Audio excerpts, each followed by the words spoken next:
Thank you all for being here. This is a special day in the history of this franchise. It's a full circle moment for the Carolina Panthers, a union of past and present with an eye on the future. Today marks the start of a new beginning for this franchise, but it also marks a return to the very beginning. For us as a family, this place has always been special. Looks good. I like the colors. To the end zone. Reich to Metzelaars, the first touchdown in Carolina Panthers franchise history. Everything we do is explosive. Everything we do is explosive. Bird who throws caught. Foles touchdown. How do you figure? They won the Super Bowl! Frank Reich, author of two of the greatest comebacks in football history, one in college in Maryland, one with the Buffalo Bills against the then Houston Oilers. All day long, all day long, all day long. Let's go. Keep bringing the energy. Keep bringing the energy. That's what we're talking about! That's the way to go! Hey, we got your back today, though. I appreciate that. I got your back, man. I got your back. Frank Reich, the former Indianapolis head coach, being welcomed across the Queen City. Truly a new era and a new beginning for the black and blue and their fans. You know, to think that we're here now and having the opportunity to be the head coach of the Panthers, tremendous privilege, honor, responsibility. Just excited, ready to get to work.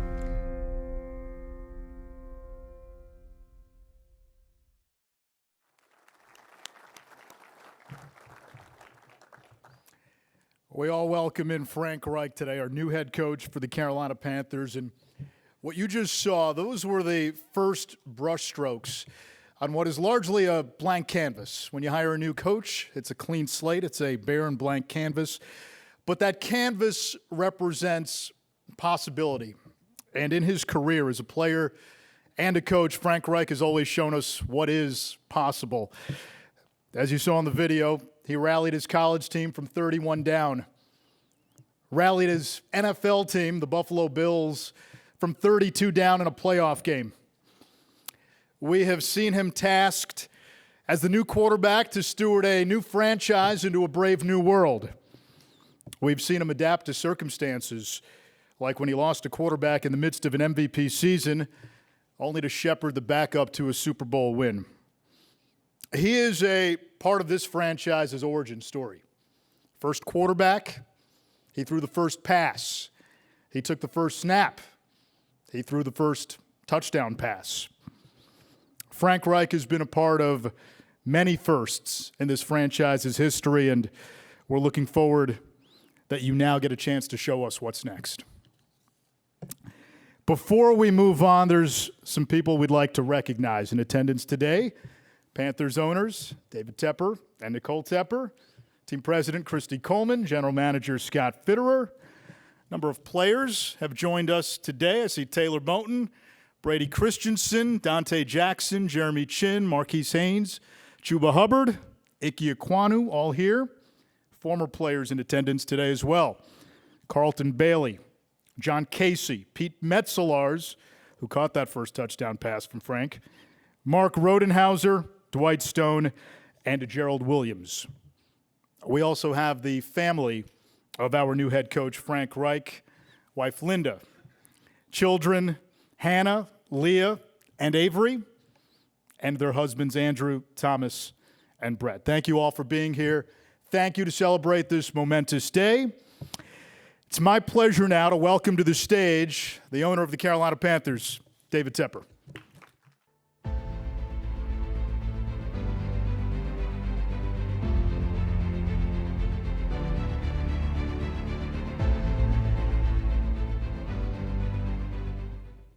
Well, Nish did a good job taking half of what I was going to say away. So, but I just want to recognize a couple things about Frank. He's a man of incredible integrity, an incredible family man, a person that we could tell has great process and a great way of doing things. That basically has, a guy that basically checks all the boxes. and a guy that you really want to basically help build a culture and help lead a team, hopefully for the next few years and beyond. There's really nothing else for me to say. I'm just going to turn it over to you, Frank. We're really excited about having you here and helping us to build something great.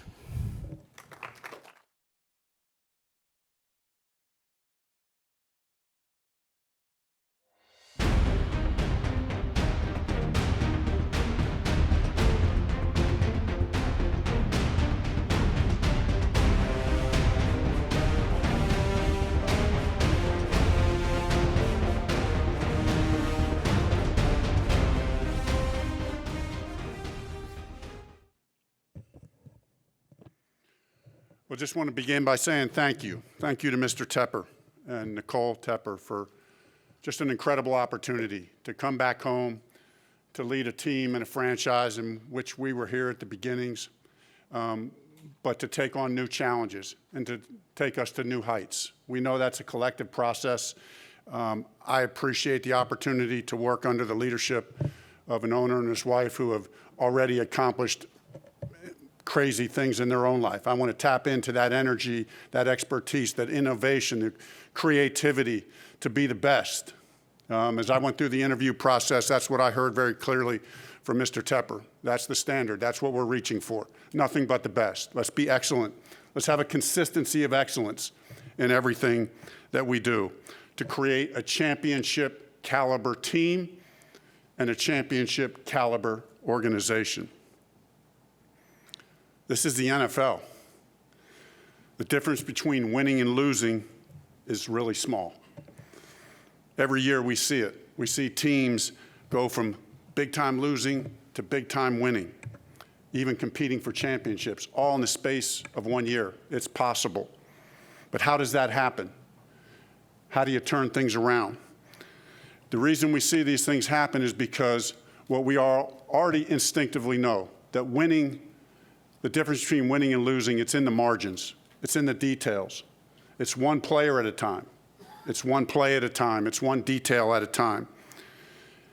It's about focusing on getting it right, not who is right, not being right. We're going to get it right together. It's not a one-man show.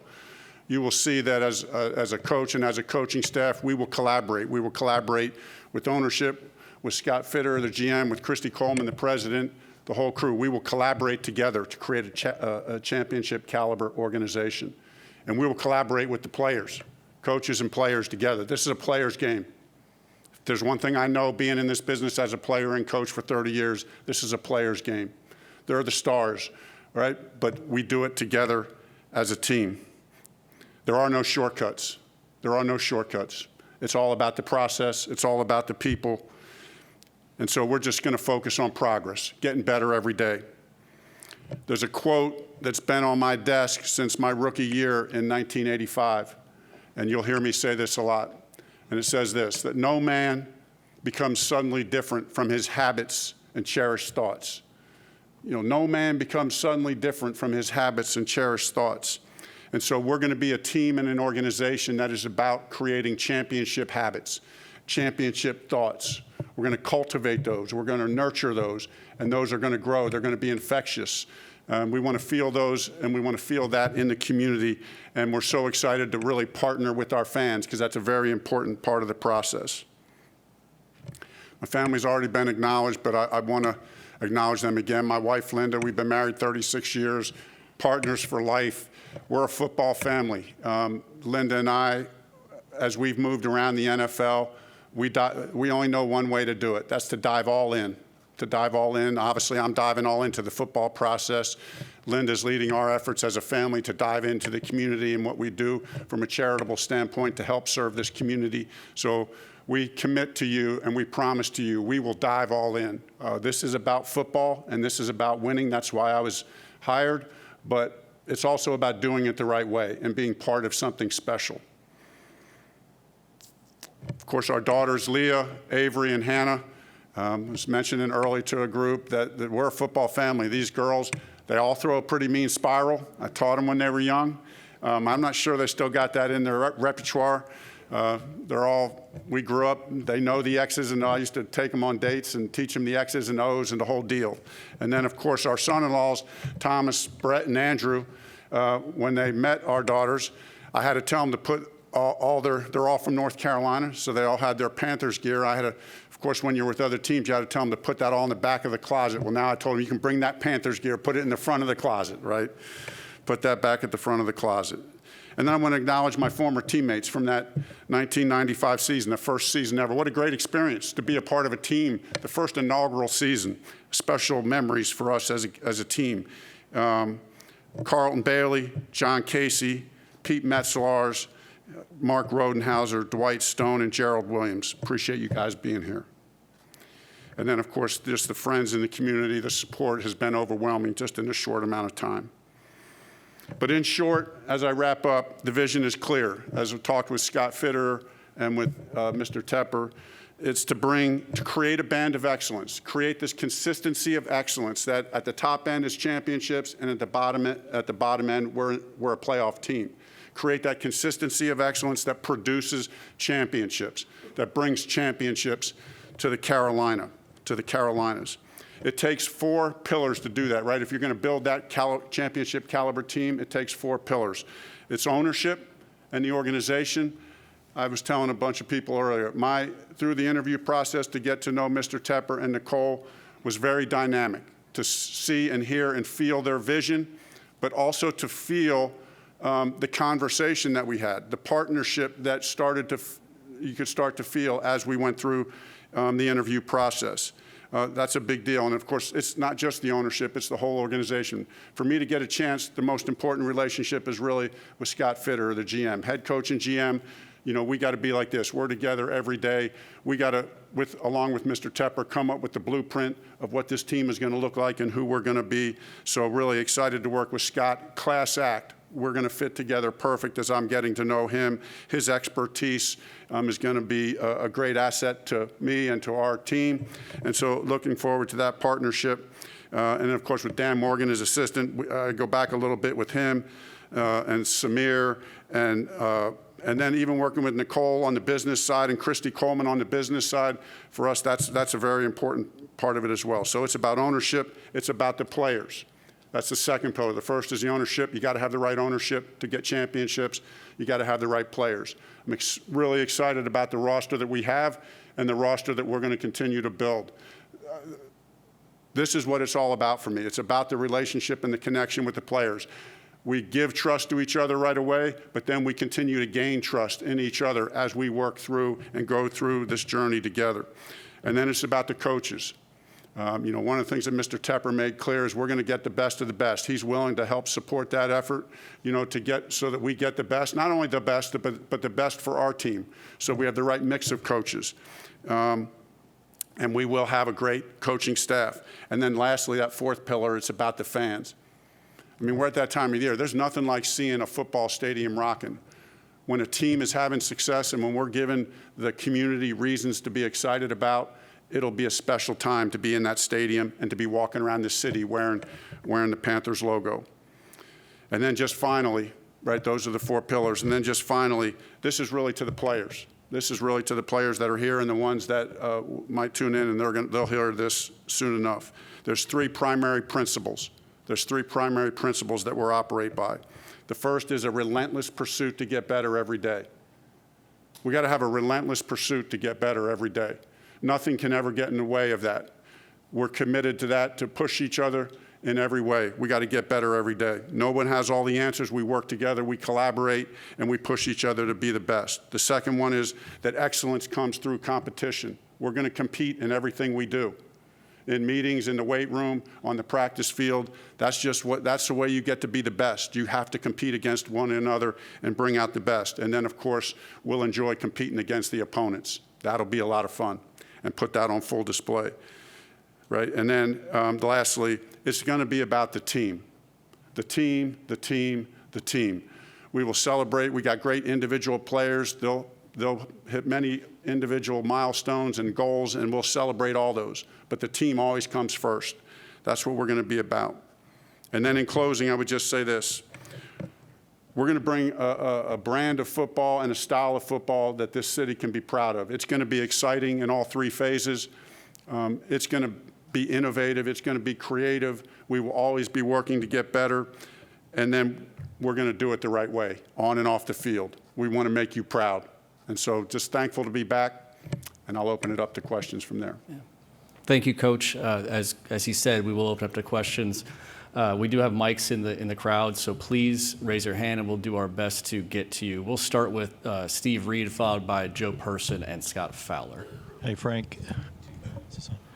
Steve Reed from the Associated Press. First of all, welcome back to Carolina.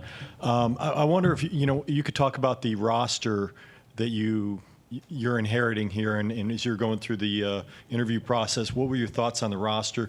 Where do you feel like it needs to get better? What do you see as some of the strong suit?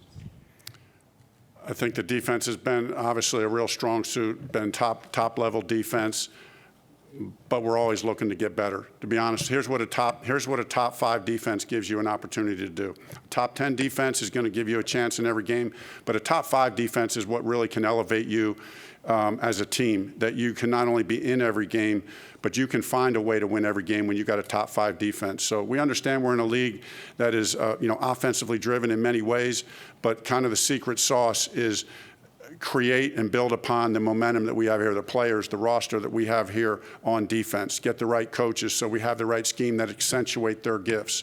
I'm not going to go through player by player. Scott and I have sat down, started to talk about that. There's still a whole lot more study that needs to go, but obviously that stands out. And then offensively was really encouraged as I watched kind of the second half of the season and dig into the tape a little bit. There's so much to build on. The offensive line, the running game. We got receivers that can get vertical down the field. The running backs were strong. Foreman looked strong at the end of the year. That's going to be really important for us to get the ball vertically down the field, continue to build this roster so that we improve in all three phases, which of course also brings you to special teams, which were top-ranked special teams this past year, and we look forward. That's an essential part of a championship caliber football team. Hey Frank, it's Joe Person with The Athletic. Good to see you. Joe. 2 questions. Will you call the offensive plays? And then secondly, did your experience in Indianapolis, will that make you more likely or more convicted to do the draft and develop route at quarterback? As far as calling plays, I'm going to wait to see that we get the offensive staff together. Obviously, I've always enjoyed doing that, felt like I've had a good bit of success doing that, and enjoy doing that. It feels to me there's a little bit of a trend going away from that. I want to continue to re-examine that, and it just depends on how the staff comes together and the coordinator thing. I'm excited about the prospects of some of the guys that are out there that could be our offensive coordinator. So I'll wait to make the final decision on that. And part B of that question was? Whether the Indianapolis experience changed your thoughts on quarterback. You got to have stability at quarterback. You want to have stability at quarterback. So the good thing that I've learned in my past experience here, in the few years, is we've learned how to adapt to different styles of quarterbacks, but that's not the ideal situation, right? So we, Mr. Tepper, Scott, myself, have to commit to what's our blueprint, how are we going to maintain stability at quarterback, make a plan, and then execute that plan. Frank, over to your left, Scott Fowler. Hey, Scott. Hey, Scott. Glad to see you again. Welcome back. Yes, sir. I wonder 2 things. One, if you could give us a couple of the specific 1995 memories you have from here. And then secondly, if you wouldn't mind evaluating a little more specifically the quarterbacks currently on this roster. Yeah, the memories from that first season, of course, we didn't play here. We played in Clemson. So one of the memories is the bus rides. It's the camaraderie of the players, right? Your teammates. We're on these long, we got home games that we're bussing to that are, several hours away, and then traffic coming out of Clemson was, always a little bit slow, even with an escort. But those are great memories. Those are great memories. I won't go into the details, but some of the memories of our practice facility that year in the showers, there was a unique showering situation. I'll just put it that way. That was a unique memory. And, you know, the touchdown pass to my friend Pete Metzlar's, of course, first touchdown in Panthers history. You know, I don't have, you know, as a career backup quarterback, I don't have too many highlights. But, you know, to have the first touchdown pass in the team's history is pretty special. You know, and then that first game in Atlanta. You know, we're playing our very first game in team history in Atlanta with, you know, thinking, you know, you're even going to have a chance. And we take the game to overtime. And we ended up losing in overtime, but I'll never forget that first game. All right, thank you. Phil, Mike Kay, and Ellis Williams, please. Hey, Frank. Phil Orban from WSOC in Charlotte. I'm over here to your left. I'm curious what it was that brought you to Charlotte and kept you to Charlotte in between your playing career and your coaching career. What drew you to the city? Introduced our daughters. They were all raised here. You know, we lived here for 13 years before. You know, transitioning full-time, So, you know, one of our daughters, our youngest daughter, Hannah, was born here, but they were all raised here, went to school here, high school, the whole deal. So this was home, this was instantly home for us. You know, we had 10 years up in Buffalo, which were amazing 10 years playing up there. And then I played for 3 other teams as I finished my career. But when we were looking at, hey, where's home base going to be long-term?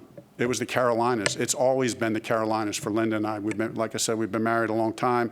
And when we started talking about where do we want home base to be, we just fell in love with this area, with this city.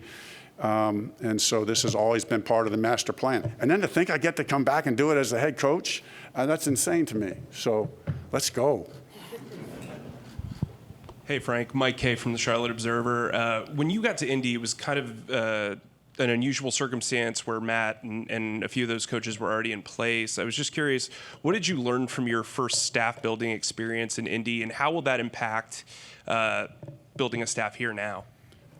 I thought we built a great staff. We had really good diversity of thought, diversity of personalities, diversity of coaching styles. I think that's important. The chemistry of the staff is really, really important.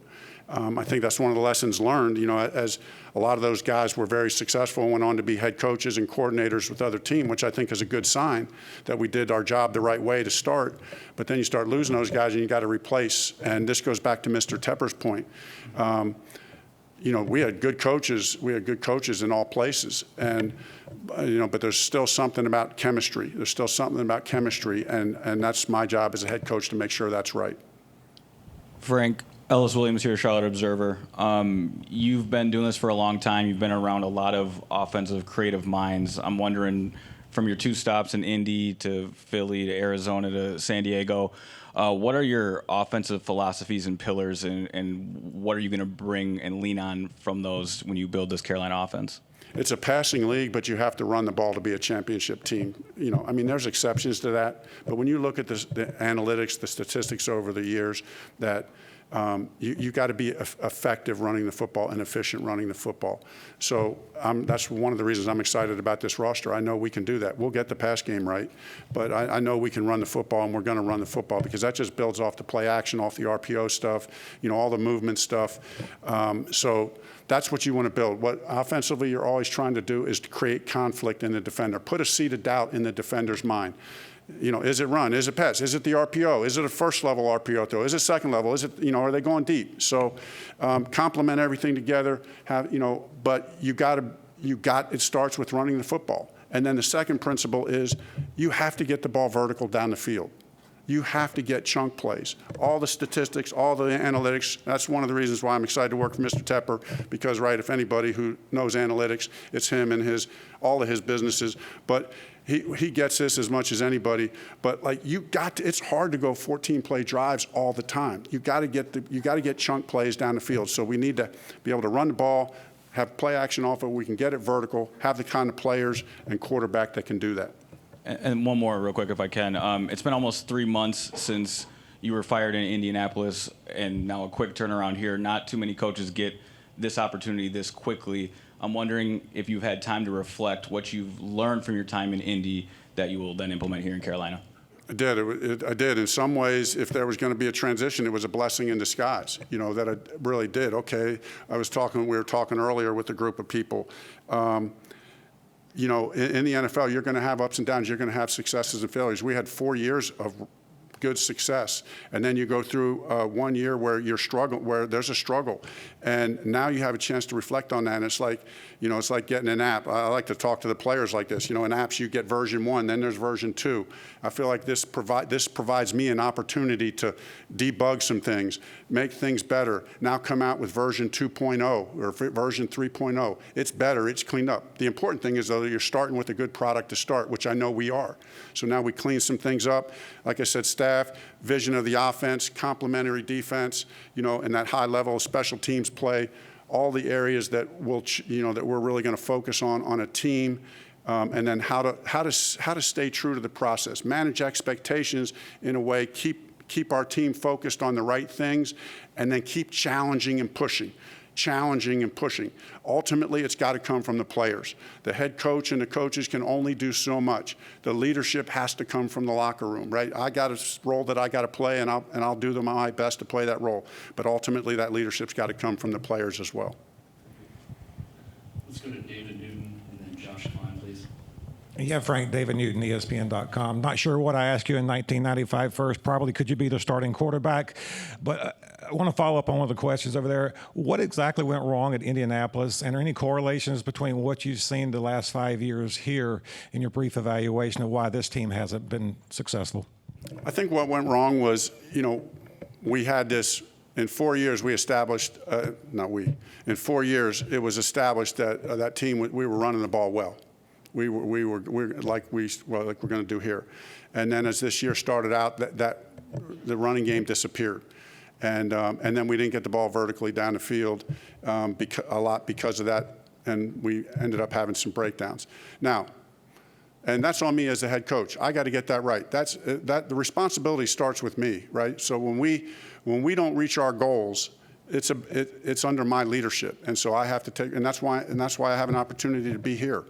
But ultimately, I also feel I look back and I also say, well, part of it went wrong. I always feel like I've always had a good track record of the second half of the season as a head coach. If you go back and look at the record in the second half of the season, so there's a little bit of side of me that says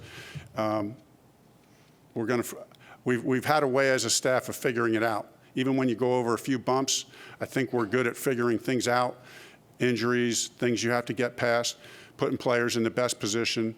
So that's a lot of fun to do. Hey, Frank, Josh Klein from the Riot Report. You already talked about your memories from 1995, and one of the first pictures that the team put out to announce your hiring was a picture of you and Sam Mills. And I was wondering if you could talk about a little bit about what Sam and Keep Pounding means to you specifically. I mean, Sam, captain of our team, I mean, he was the lifeblood of our team. That first year, we knew that we were having a special experience, and Sam was at the center of that. You knew when you walked, and Sam was in the room, you knew it. You felt his presence. You felt his leadership. He had very high standards. I think that's what stands out to me most about my memories of Sam. His standards were just so high personally. He drove himself, his work ethic, how he prepared, how he practiced, how he played.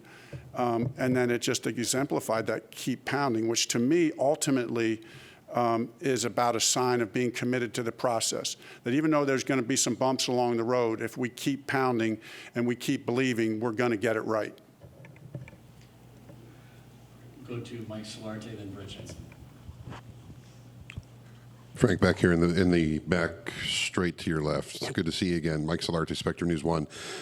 You talked about the relationship between the head coach and the general manager, you and Scott Fitterer. Is there a for lack of a better description, balance of power, input? I mean, how do you see your role in helping to build this roster? Is it giving Scott a name you like, or collaborative, or where do you start with that? Yeah, it's balance of power. Scott will have control of 53. I'll control who's active and who's not active. But ultimately, this is, that's on paper. In reality, this is 100% collaborative. I can already tell that with Scott. We're going to work side by side. We're going to tirelessly work where we're going to have the same vision. We'll have disagreements. We'll have disagreements. We'll have different ideas, but ultimately we'll come together as one and decide who are the best players on this team and how to build this team. And along with the scouting staff and the coaches, we'll work together. So I look forward to that. I can already tell with Scott that partnership is going to be a highlight for me, and looking forward to getting work as soon as we possibly can. Frank, Brett, excuse me, Brett Jensen, WBT News. I'm just curious, getting back to quarterback a second, what type of quarterback do you prefer? Do you prefer a running style quarterback, or you mentioned the RPOs, more like Jalen Hurts, or do you prefer more of a traditional drop back type of quarterback? What do you prefer? We all know where the game's going, right? And we all know the game is going to a more movement style quarterback. I embrace that. I love that. And we worked with some, in Philadelphia, had worked with Carson Wentz, and we did a lot of good things. Got a lot of good things with movement, RPOs, play action, all that stuff. Same thing in the years in Indy. We had some drop back, some movement guys, and so ultimately we can adapt to whatever. But where the game is going, and most of the guys coming out in college have more movement. So, right, that has some advantages. The defensive players will tell you when that quarterback is back there and he is a threat to run. You watch Jalen Hurts and the Eagles, which our offenses are very similar just because of our connection with Nick Sirianni and so on and so forth. And the quarterback's running his own read and he's a threat to run. It just puts the defense in conflict, right? Slows the backside down. We have a saying that we'll say on offense: front side wins games, backside wins championships. Front side wins games, backside wins championships. Okay, well, if the backside wins championships, and if I got a quarterback who can run, and he's making that defensive end hold his water, or making the linebacker hold the water at the second level, it's just going to give my guys more room on the front side. It's going to put the offensive lineman in a position to have better leverage. So if you got that guy, that's the game you play, and you put it to the player's advantage. But at some level, even those guys, and Mr. Tepper and Scott and I talked about this, you got to have a guy that can win from the pocket. We're not going to drop back. If we have one of those guys, we won't drop back 50 times, but you got to drop back 10 times. It's 3rd and 10, and the game is on the line. You probably are playing from the pocket, so we can develop that as well. You want to be able to understand who you're drafting or understand who you're acquiring, continue to develop them as a player. We can all get better. I can be better as a coach. They can become better as a player, whether we're signing a guy or drafting a guy. But ultimately, that's the challenge, and that's the excitement of it. We'll go to Chris Jenkins, then Kelly Bartik, and Darren Gann. Hey, Frank, it's Chris Jenkins with Charlotte Vibe. This was a process that took several weeks and several rounds with candidates. In your eyes, what made you stick out specifically to be the chosen head coach for this Carolina Panthers team? And then I have a follow-up. Well, obviously, I think that would be more a question for Mr. Tepper and Nicole and Scott and the crew. I just know this. I know there's more than one way to do it. It's not a one-man show. So I'm not trying to make it like it's a one-man show. I have very strong convictions about what I think it takes to win, what I think it takes to build a roster, what I think that vision looks like, how we play as a team, what areas that we really have to be good at in situational football, and then how to be good at those areas. But it's a collective effort. It's a collective effort. So I hope what came out there is that this is going to be about the team of coaches, the team of players that we build, working as an organization, that excellence is the standard, that consistency of excellence is what we've got to have. That's ultimately what we're all looking for. We want to be at the top. This is what I heard from it. We want to be at the top, not just every now and then, year in and year out. So that's what we're striving for. Thank you. And the second part is, part of what you mentioned is collaboration with the players. Player safety is important. Players here have mentioned wanting a natural surface, and we have artificial surface here. Have you had conversation about that, and what are your thoughts on that? Could you just repeat the last part of that again? I'm sorry, one more time. Yeah, have you had conversations with the organization about the planned surface, and what is your overall opinion on what the surface is best for players? I'm sorry. There's a word that you're saying that I didn't catch. Surface of the field. Okay. If I'm not answering the question directly, it's my fault. Okay. Ask my daughters; they'll tell me sometimes my hearing gets a little bit messed up. Okay, so my fault. Okay, just make that clear. But the way I approach the collaboration piece with the players, with the coaches, is, listen, this isn't we're going to collaborate, but it's not a democracy. It can't be. It doesn't work well like that. Okay, the players are going to feel that I will love and respect them, and the coaches will love and respect them.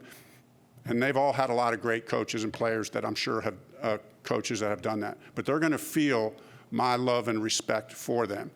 And they're going to feel that we will listen. We will listen to what they have to say. But there has to be a chain of command. The coaches have to be in charge. It's about the players, but the players can't run the ship. It just doesn't work like that. That works for a very short time. If you want to have sustained success, it has to be the right kind of leadership from the coach, the GM, and the owner. And the players are going to drive the ship, but they're not running the ship. Hi, Coach. Kelly Bardick here, WCCB and Bay Hackle Sports. 2 questions for you. First of all, welcome back to Charlotte. What do you want the identity of the Frank Reich coach Carolina Panthers to be? And then also there are some players here, since we're just talking about players. Have you had the chance to sit down with any of them? And if so, maybe share some of those conversations, what they were like? No, first with the players, just have started to reach out via text to make sure they all had my number so that when I call and try to connect, obviously it's been 2 days. So like I said, that'll be the highlight, to get with these guys one-on-one, to get with them together. And the first part of that question?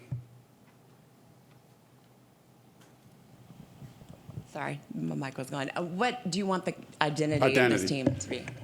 So 5 traits of great. What it takes to be a great player. 5 traits of great. Number 1 is toughness, mental and physical toughness. Number 2 is accelerated vision. Right? What does that mean? That means that you see the game. You see the game so fast, and your brain and processes information so quickly. The game is slow to you. Like it's slow to you. Like this is easy. I know what they're doing. I know what that split means. I know what that stance means. I know what that backfield alignment means. I know what that release means. So when you play with accelerated vision, you play faster than your time speed, and you're really good in situational football. You know, number 3 is footwork. Football is played from the ground up, so we want our team to be marked with good footwork. It's all about fundamentals and technique. When it's good on good, and that's what it is every week in the NFL, it's good on good. Our players are good, and they're good. So who's going to win? The guy with the best fundamentals. The guys with the best fundamentals. So we're going to be good fundamentally. That's going to be a mark of the team. Number 4 is going to be playmaker. You got to be able to make plays in the clutch, on 3rd down, in the red zone, in 2 minute, when a game is really on the line. That's not just the quarterback. It's not just the receivers. It's the left guard cutting off a nose tackle on outside zone to the right. That's a playmaker. That's a playmaker. So that's all across the board. And then lastly is the X factor. You got to have the X factor, right? We want players who have that X factor. What does that mean? They're great leaders. They're great teammates. They love football. They love to practice. They love to meet. They love the grind. Those are the kind of players we want in the building. Guys, we're up against time, so the last one to Darren Ham. Frank, you were known for the comebacks as a player. When your first season in Indianapolis, you guys started slowly, came back to make the playoffs. What do you remember about your messaging that season, and how does that apply to what you're taking over right now? It's all about focusing, one day at a time. A lot of teams use this. I know even our team here, this was big this last year. Because it's true. It's got to be a 1-0 mentality. It's about 1% better, get 1% better every day, and be 1-0. Be 1-0 today. Win the day. I like to talk about, hey, guys, during the week, the way we practice, the way we meet, the way we prepare, we're going to put all that in a suitcase. That suitcase is only so big, right? It has a weight limit when you can take on the plane, or it's a 50-pound limit when you pack it up and put it on the plane. So you can only fit so much in there. But what happens is then when we get there on Sunday, we're going to pour that out on the field. Our collective score, preparation, all those things, how we did it, we're going to bring our suitcase, and the opposing team is going to bring their suitcase. And on Sunday, those things are getting dumped out on the field. And whoever has the best suitcase is going to win. And then guess what? In the NFL, that suitcase is completely unpacked, and then you pack it up the next week. And that's the cycle of the NFL. Thank you so much, Coach, and thank you for coming today. We really appreciate it. We'll do some photo ops here now that we're completed. So if you guys would like to come forward, you certainly may. Thank you very much.